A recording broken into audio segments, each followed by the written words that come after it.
Why are clean elections vital? Why must Republicans and Democrats both be able to say after Election Day, yep, that was a fair vote? Election integrity is a core principle that undergirds this constitutional republic that you and I love so much. In 1787, James Madison emphasized the importance of elections in Federalist Paper number 52. And as he wrote, it is essential to liberty that the government in general should have an immediate dependence on and an intimate sympathy with the people. Frequent elections are unquestionably the only policy by which this dependence and sympathy can be effectually secured. Our republic relies on democratic elections to implement a basic tenet on which this nation stands. Thomas Jefferson wrote this in America's birth certificate, our Declaration of Independence. To secure the rights endowed by our Creator, governments are instituted among men, deriving their just powers from the consent of the governed.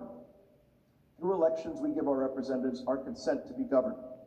Absent this consent, our founding fathers believed, government is illegitimate. Furthermore, since all men are created equal, our elections should empower one man with one vote. These words were taken quite literally for 144 years. Eventually, in 1920, we embraced the concept of one woman, one vote.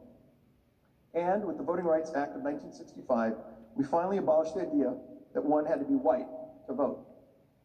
This proves for all the Consulistas and Wokistanis out there that America is not perfect, and we have made mistakes along the way, some of them huge, but we always try to do better. And sooner or later, either we get it right, or at least we do it better than damn near any place else on this planet.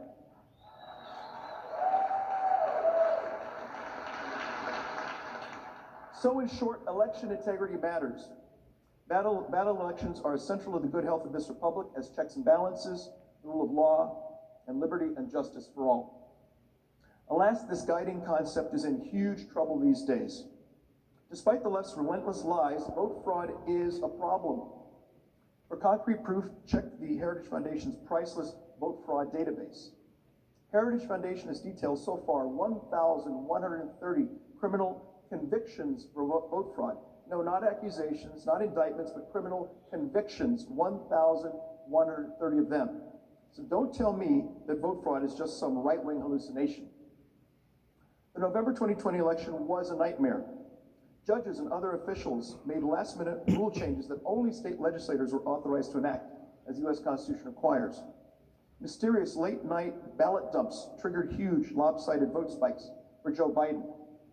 Multiple affidavits offered sworn eyewitness reports of cars with out-of-state license plates unloading piles of ballots at counting centers in the wee small hours. Such shenanigans and many more infected Georgia, Michigan, Nevada, Pennsylvania, and Wisconsin. No wonder a November 18 Reuters survey found that 39% of Americans believe, quote, the election was rigged, unquote. This included 67% of Republicans, 31% of independents, and even 17% of Democrats. Willfully blind leftists ridicule the right's complaints about fake ballots and election irregularities because they were not widespread. Well, how widespread must vote fraud be before the left shares our concerns? Will that require 10,000 bogus ballots? 1 million phony votes? Here's a modest proposal. The left can pick that widespread number, we on the right will accept it. And in turn, the right will decide which leftists will have their genuine votes canceled by those widespread fraudulent ballots. Let's start with Rachel Maddow, Chuck Todd, Joy Reid, Chris Cuomo, Nancy Pelosi, and Chuck Schumer. If illegal ballots nullify their votes, maybe they finally will fight for election integrity. Of course, that is unlikely because the Democrat Party is the party of vote fraud. Yes, this is quite a charge, but abundant evidence confirms this allegation. Democrats resist virtually every Republican idea to make our elections more secure, and they labor tirelessly to make our elections more chaotic, more unsupervised, and more unreliable. Democrats, not Republicans, blasted out mass mail-in ballots to everyone on voter rolls in multiple states, whether requested or not. Phantom ballots littered apartment building lobbies. Some were thrown in the trash. How many of them were filled out and submitted? Who knows? Democrats, not Republicans, installed ballot drop boxes on sidewalks where nobody oversaw them. How many fraudulent ballots got deposited in these boxes unchecked and then got counted? Who knows? Democrats, not Republicans, diluted signature match standards, which made it easier to accept and tabulate mail-in ballots with forged signatures. Democrats, not Republicans, blocked GOP observers from ballot counting rooms in Atlanta, Detroit, Philadelphia, and other Democrat swing state cities. In contrast, Democrat observers did their jobs in peace in Republican-controlled areas.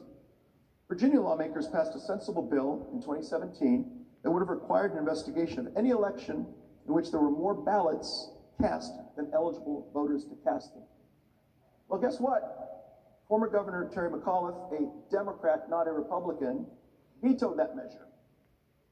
The Federal Motor Voter Act and Help America Vote Act both require that states maintain accurate voter rolls. Here in Florida, former Governor Rick Scott attempted to remove 51,000 dead people from the voter rolls. Not so fast. Obama's Attorney General Eric Holder, a Democrat, not a Republican, sued Florida. Holder claimed that the governor's act of electoral hygiene violated the Voting Rights Act of 1965. And now Democrats, not Republicans, are pushing H.R. 1, a bill that would take everything that went haywire last November and shove it into the U.S. Code. As Nancy Reagan might have said, just say no to H.R. 1. We will underscore election integrity's crucial importance via multiple panels throughout CPAC, starting with our very next session. Please join us for these urgent discussions. Speaking of conservative political action, long before the 2022 midterm elections, conservatives should demand at a minimum the following reforms. First, as Ronald Reagan might have said, we must catapult mass mail-in ballots onto the ash heap of history.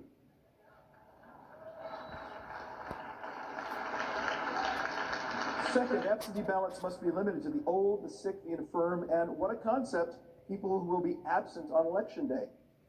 Third, election day must be election day, not election month or election quarter. Fourth, no more ballot harvesting. Fifth, voters must be American citizens, not foreign citizens. Sixth, voter rolls must be cleaned early and often to remove inactive, relocated, and deceased voters. Let's remember and honor our dead, but let's keep them away from the polls, shall we? Seventh, when voters cast ballots, they must show photo ID that proves they are who they say they are. Now the left calls us racist for expecting black voters like everyone else to show ID cards. Wrong. What is racist is the Democrats' insistence that we blacks are too disorganized, too confused, or too stupid to get our hands on photo ID cards. What bigoted anti-black filth. Black Americans show photo ID 7 days a week to drive cars, cash checks, purchase adult beverages, and much more. Just yesterday, the federal government under Joe Biden made me show photo ID to board my jet to Orlando, just like everyone else. How racist. Now, if voter ID really is a tool of white nationalism, how does the left explain this? Nigeria, a country that is controlled by black people. If you want to vote, you got to show voter ID. Ghana, a country that is controlled by black people. If you want to vote, you got to show voter ID. And here is the situation in South Africa. Here is the late, great Nelson Mandela wearing a t-shirt that says, get an ID, register, vote. So yes, we want voter ID cards, and we want them now. Voter ID cards are good enough for Nelson Mandela, so they're good enough for the USA. The fight for clean elections will be huge in the months and years ahead, and we all need to fight like hell for election integrity. This is a fight we can and must win. If we lose, we will become the corruptly outvoted vassals of the left. It is in our hands, my fellow conservatives, to make elections great again. Thank you very much.